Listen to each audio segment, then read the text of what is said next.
جب ہر کام کو کرنے کے لیے فرشتوں کو مامور کیا ہوا ہے تو سب سے پہلا ذکر حضرت جبرائیل علیہ السلام کو ہونا چاہیے ہے۔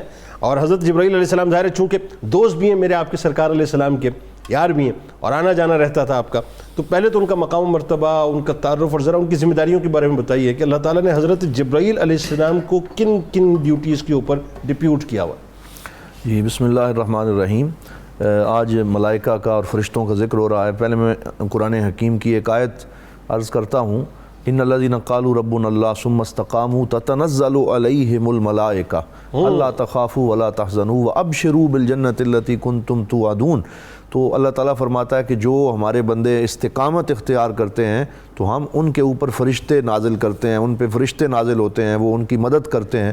اسی طرح ملائکہ کا ذکر بارہا قرآن حکیم میں آیا کہ وہ مدد کرتے ہیں، وہ اولیاء کے مددگار ہوتے ہیں۔ اور حضور صلی اللہ علیہ وسلم نے ایک حدیث میں ارشاد فرمایا کہ یہ تمہارے ساتھ ہوتے ہیں اور کبھی تمہیں حادثے سے بچاتے ہیں اور تم کہتے ہو ہم کیسے بچ گئے، تو یہ ڈیوٹی پہ مامور فرشتے ہمارے ساتھ ہر وقت ہوتے ہیں، جن کی وجہ سے کتنی خیر ہمیں ملتی رہتی ہے۔ انہی میں حضرت سیدنا جبرائیل علیہ السلام ہیں جو فرشتوں کے سردار ہیں اور نوری مخلوق کا سردار انہیں بنایا گیا۔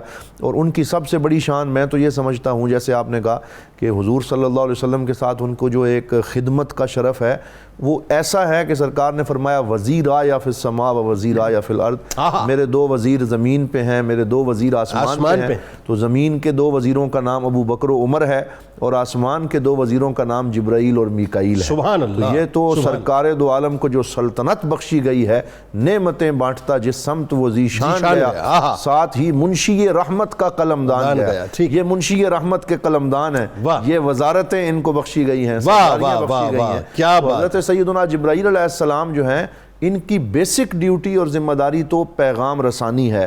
تمام انبیاء کے پاس حضور صلی اللہ علیہ وسلم سے پہلے بھی ان کو جانے کا شرف حاصل ہوا، اور سرکار دو عالم صلی اللہ علیہ وسلم کے پاس وحی لے کے آنا، یہ وحی لے کے آنا یہ کوئی عام بات نہیں ہے، بلکہ اس کے لیے ایک ایسے امین اور ایسے مکین اور ایسے مطاع شخص کی ضرورت ہوتی ہے کہ جو اس میں ایک ذرا بھر بھی اس کے ورڈ میں مسنگ نہ کرے۔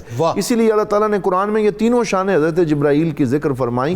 ایک جگہ ارشاد فرمایا ذی قوت عند ذی العرش مکین، کہ وہ قوت والے ہیں اور عرش کے پاس مکین ہیں۔ اور پھر فرمایا مطاع ثم امین، کہ وہ اطاعت کرنے والے بھی ہیں اور امین بھی ہیں۔ اسی طرح ان کی مختلف شانیں ذکر فرمائیں، اور پھر 3 دفعہ ان کا نام قرآن میں آیا، قل من کان عدوا لجبریل فانہ نزلہ علی قلبک باذن اللہ، کہ جو جبرائیل کا دشمن ہے تو اللہ تعالیٰ کے ساتھ بھی اس کا اعلان جنگ ہے۔ اور حضرت جبرائیل کی اس طرح شان بیان کی گئی ہے قرآن حکیم میں، ان کو روح الامین بھی کہا گیا، نزل بہ الروح الامین، یعنی ان کو روح الامین اور ایک ایسا جو ہے وہ ایک اسپرچول اسپرٹ جو ہے وہ بھی قرار دیا گیا ہے۔ یہ ساری ان کی شانیں۔ اور پھر جنید صاحب جیسے وہ آتے تھے سرکار کے پاس تو ایک باب جبرائیل بھی تھا، جہاں سے وہ آتے جاتے تھے باب جبریل کے پہلو میں ذرا دھیرے سے فخر کہتے ہوئے جبریل کو یوں پایا گیا، اپنی پلکوں سے درے یار پہ دستک دینا، اونچی آواز ہوئی عمر کا سرمایہ۔ سبحان اللہ۔ اچھا ایک بات ذرا یہ بتائیے، اس سے قبل کہ ہم سرکار علیہ السلام کی بات کریں، وہ ذرا اس بات کو تھوڑا سا ریپ اپ کر دیں۔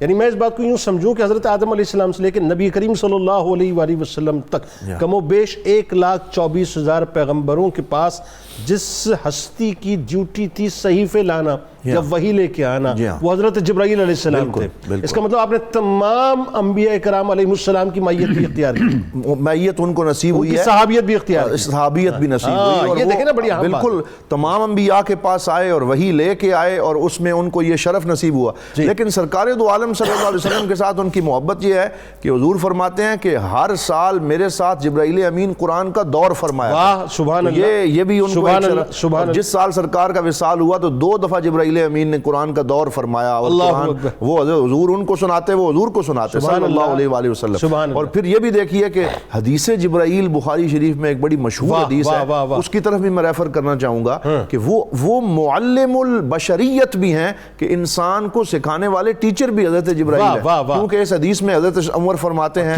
کہ ایک ایسا شخص آیا کہ شدید و بیاد الثوب و شدید و سواد الشعر، جس کے کپڑے بہت سفید تھے، جس کے بال بہت کالے تھے، اور ہم نے کہا کہ مدینہ کے رہنے والا بھی نہیں ہے لیکن اس کے اوپر آثار سفر بھی نہیں ہے، طویل حدیث ہے، سرکار سے 3-4 سوال پوچھے لیکن بیٹھے کیسے حضور کے پاس، فَأَسْنَدَ رُكْبَتَيْهِ إِلَىٰ رُكْبَتَيْهِ وَوَضَعَ كَفَّيْهِ عَلَىٰ كَتِفَيْهِ، کہ سرکار دو عالم صلی اللہ علیہ وسلم کے گھٹنوں کے ساتھ اپنے گھٹنے ملا دیے اور اپنے ہاتھ سرکار کے زانو مبارک پہ رکھے، بتایا کہ نبی پاک کی بارگاہ میں تم نے بیٹھنا کیسے ہے، تم نے سوال کیسے کرنا، اور جب وہ چلے گئے حضور نے پوچھا پتہ ہے کون تھا؟ یا رسول اللہ ہم تو نہیں جانتے، ھذا جبرائیل اتاکم لیعلمکم دینکم، فرمایا یہ جبرائیل تھے اور تمہیں تمہارا دین سکھانے آئے۔ اچھا، جبرائیل علیہ السلام کو بات کو تھوڑا سا آگے بڑھاتے ہوئے سرکار علیہ السلام نے ان کی اصلی صورت میں بھی دیکھا اور داہیہ کلبی رضی اللہ تعالیٰ عنہ کی صورت میں بھی دیکھا۔ بالکل حضرت داہیہ کلبی کی شکل میں زیادہ آتے تھے، اس کے علاوہ بھی جیسے تنولی صاحب نے فرمایا کہ وہ مختلف اشکال بنانے کی اللہ نے ان کو شان عطا فرمائی۔ 2 دفعہ سرکار دو عالم صلی اللہ علیہ وسلم نے فرمایا کہ میں نے ان کو اپنی اصلی حیت میں دیکھا کہ وہ پورے آسمان تک، پوری کائنات ان کے وجود کو گھیرے ہوئے ہیں اور وہ افق پہ پھیلے ہوئے ہیں، اور حسین و جمیل شکل میں دیکھا، اور اس کے علاوہ مختلف اشکال میں حضور صلی اللہ علیہ وسلم کے پاس حاضر ہوتے رہے۔ اور یہاں میں ایک بات، جو پہلی وحی حضور کے پاس لے کے آئے اس میں بھی بڑی شان تھی، اقرأ بسم ربک الذی خلق، اور پھر سرکار دو عالم صلی اللہ علیہ وسلم کو اپنے سینے کے ساتھ لگایا اور پھر وہاں سے ایک وحی کا سلسلہ جو ہے وہ بھی شروع ہوا۔